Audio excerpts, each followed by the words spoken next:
एक पासवर्ड के मुकाबले किसी के शरीर की कॉपी करना ज्यादा मुश्किल काम है, मगर कुछ भी फुल प्रूफ नहीं होता। हमें जितने बायोमेट्रिक डेटा मिल रहे हैं, फोटोग्राफ, मेडिकल रिकॉर्ड, फिंगरप्रिंट, हम उतने ही ज्यादा वल्नरेबल होते जा रहे हैं। आपको इंटरनेट पर कोई भी पब्लिक बायोमेट्रिक डेटा आसानी से मिल सकता है। आप वहां से किसी भी आम इंसान के अलावा किसी भी प्रेसिडेंट या वर्ल्ड लीडर की फोटो लेकर इस तरह के अटैक कर सकते हैं। एक अटेंटिव डिफेंडर और खतरनाक इन्वेडर की भूमिका निभाने के बाद सेबेस्टियन की समझ में यह आ चुका है कि वो जिंदगी और मौत की जो रेस कर रहे हैं उसकी कोई फिनिश लाइन नहीं है। जो इंफ्रास्ट्रक्चर आधुनिक सभ्यता को सहारा दे रहा है वो कभी भी एक चतुराई भरे अटैक के बाद तबाही की वजह बन सकता है। मुझे तो यही लग रहा है कि अगर हमने इस प्रॉब्लम पर अभी से ध्यान नहीं दिया तो कोई अटैक कामयाब भी हो सकता है, इसलिए खतरा बहुत ज्यादा है। 21वीं सदी में यह हथियारों की एक नई रेस है। उनसे एक कदम आगे रहना जो हमारे नेटवर्क में सेंध लगाना चाहते हैं। मगर एक अटैक ऐसा भी है जिसके बारे में हमें पता भी नहीं लग सकता, जब लोग खुद हैक होकर अनजाने में ही अपने देश के खिलाफ हो जाएंगे।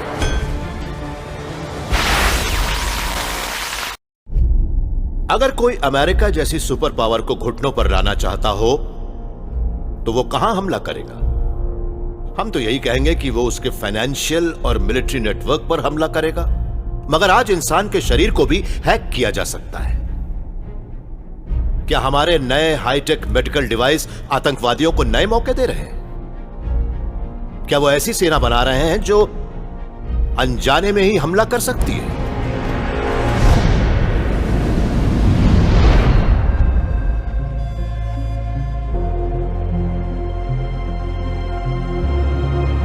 डॉक्टर मार्क गैसन आज पेसमेकर, डायबिटिक लोगों के लिए इंसुलिन पंप और डीप ब्रेन स्टिमुलेटर जैसे मेडिकल इम्प्लांट के लेटेस्ट जनरेशन के पायनियर हैं। ये एक इम्प्लांटेबल मेडिकल डिवाइस है। ये भी एक पेसमेकर जैसा ही है। हम इसका इस्तेमाल डीप ब्रेन स्टिमुलेशन के लिए करते हैं। इसे चेस्ट कैविटी में इम्प्लांट किया जाता है और वहां से निकले केबल स्किन के अंदर से होते हुए दिमाग के काफी अंदर लगे इलेक्ट्रोड्स तक जाते हैं। इस तरह की डिवाइस को एक बार शरीर में लगा दिया जाए तो सेटिंग बदलने के लिए इसे बाहर नहीं निकालना पड़ता, क्योंकि इसमें वायरलेस कैपेबिलिटी है। इम्प्लांट आज के चमत्कार हैं, मगर इन डिवाइसों की खामी यह है कि ये रेडियो फ्रीक्वेंसी ट्रांसमिशन से डेटा ट्रांसफर करते हैं, और ये जिन डिवाइसों से बात करते हैं उन्हें रीडर कहा जाता है और उन्हें हैक किया जा सकता है। अगर आप एक ऐसा रीडर बना सकते हैं जो सही तरीके से कम्युनिकेट कर सके, तो वो इससे बात करने वाला एक लेजिटिमेट रीडर बन सकता है। इस डिवाइस के अलावा कई और मेडिकल डिवाइस हैं जिनमें कोई सिक्योरिटी नहीं होती, इसलिए आप किसी को ऐसा करने से रोक नहीं सकते। सिक्योरिटी की इस कमी के नतीजे बड़े खतरनाक हो सकते हैं। अगर हमारे शरीर में कोई नेटवर्क डिवाइस लगा है तो उसे दूर से चलाकर हमारी जान भी ली जा सकती है। आप ये सोचिए कि कोई विदेशी ताकत एक ऐसे लीडर को मारना चाहती है जिसके शरीर में इम्प्लांट लगा है। एक छिपा हुआ रीडर बड़ी आसानी से पेसमेकर को बंद कर सकता है या एक डायबिटिक इंसान के खून में इंसुलिन की जानलेवा खुराक डाल सकता है। इस तरह के डिवाइस एक खास रेंज में चलते हैं, इसलिए अगर एक पोडियम से एक डिवाइस लगा दिया जाए तो उस इंसान को बड़ी आसानी से निशाना बनाया जा सकता है जो उस पोडियम पर खड़ा है। एक रीडर का इस्तेमाल किसी जर्नल के प्रोस्थेटिक लेग जैसे इम्प्लांट में डिजिटल वायरस डालने के लिए भी किया जा सकता है। हो सकता है उस वायरस का असली टारगेट व्हाइट हाउस या सिक्योरिटी सिस्टम हो। वो जनरल जैसे ही उस इमारत में जाएगा वो आतंकवादी हमले का शिकार बन सकता है। ये बातें भले ही अजीब सी लगती हों, मगर मार्क ने साबित किया है कि ऐसा हो सकता है। 2010 में मार्क ने खुद को ही हैक किया था।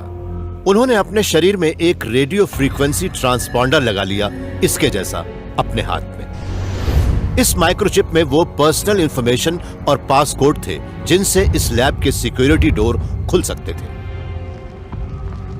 जब यह चिप चल रहा था तभी उन्होंने इसे एक कंप्यूटर वायरस से इन्फेक्ट कर दिया।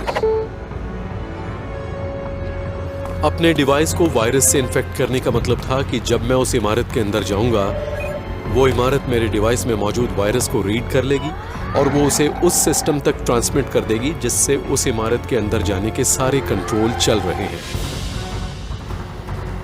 ऐसा होने के बाद वो सिस्टम भी वायरस इन्फेक्टेड हो जाएगा और तब उस इमारत के अंदर जो भी जाएगा उसके स्मार्ट कार्ड पर वो वायरस कॉपी हो जाएगा और इस तरह से वो वायरस फैलता चला जाएगा। मार्क ने देखा कि वो वायरस इनकी कलाई से उस सिस्टम के अंदर चला गया और उसने पूरे सिक्योरिटी सिस्टम में तबाही मचा दी। मैंने अपने डिवाइस में जो वायरस डाला था उसने पूरे सिस्टम को ही करप्ट कर डाला, जिसकी वजह से उस सिस्टम ने काम करना ही बंद कर दिया। उसके बाद सारे सिस्टम लोगों के स्मार्ट कार्ड्स या दूसरे डिवाइसों पर उस वायरस की कॉपी बनाने लगे, जिसकी वजह से वो इस इमारत के अंदर नहीं जा सकते थे और अगर वो इस सिस्टम का इस्तेमाल करने वाली दूसरी इमारत में जाते तो वो वहां भी वायरस फैला देते। मार्क ने साबित किया है इम्प्लांट को न सिर्फ टॉक्सिक कोड से इन्फेक्ट किया जा सकता है बल्कि उनके जरिए टॉक्सिक कोड को ट्रांसफर भी किया जा सकता है। इसके नतीजे बहुत बुरे हो सकते हैं। हमने दुनिया भर में इंफॉर्मेशन हाईवे बनाकर शायद अपने दुश्मनों को एक ऐसा एक्सप्रेस लेन दे दिया है जिससे वो हमारे शरीर में लगे डिवाइसों की मदद से हमारे वाइटल सिस्टम पर हमला कर सकते हैं। हम अपने शरीर को दुनिया भर में फैले हुए साइबर टेररिस्ट से कैसे बचा पाएंगे? शायद इनके पास इसका जवाब है। ये कंप्यूटरों की मदद से वायरस का पता लगाकर उनसे लड़ रहे हैं, चाहे वो डिजिटल हो या biological. Influenza, small pox, HIV, हर 10 साल पर ये बीमारियां दुनिया भर में तबाही मचाती हैं। कई बार ये करोड़ों लोगों की जान भी ले लेती हैं। मगर अब एक नया खतरा पैदा हो गया है, डिजिटल वायरस, जो बिजली की तेजी से फैलता है और हमारे क्रिटिकल ग्लोबल नेटवर्क को बर्बाद कर सकता है। मगर आगे जो हो सकता है वो और भी खतरनाक है। एक ऐसी तबाही जिससे दोनों वायरल वर्ल्ड के खतरनाक सिपाही हमारे ऊपर टूट पड़ेंगे, इलेक्ट्रॉनिक और बायोलॉजिकल।